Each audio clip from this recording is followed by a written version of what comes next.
Want to know how to turn the keyboard autocorrect on and off on your Galaxy A57 but don't know how? Stay tuned to this video and I'll show you step by step.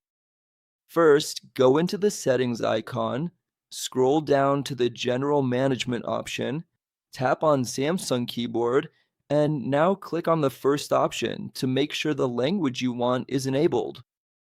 I'm going to enable English, go back, then go back again, and tap on the second option. Here, English should be selected. Here, English should also be enabled, and here as well, English should be enabled. With English enabled in all the options, now your phone will have autocorrect turned on too. To turn off the keyboard autocorrect, tap on the second option, disable the languages, and now wait a moment. I'm going to go in here again. Wait a moment for the Samsung keyboard.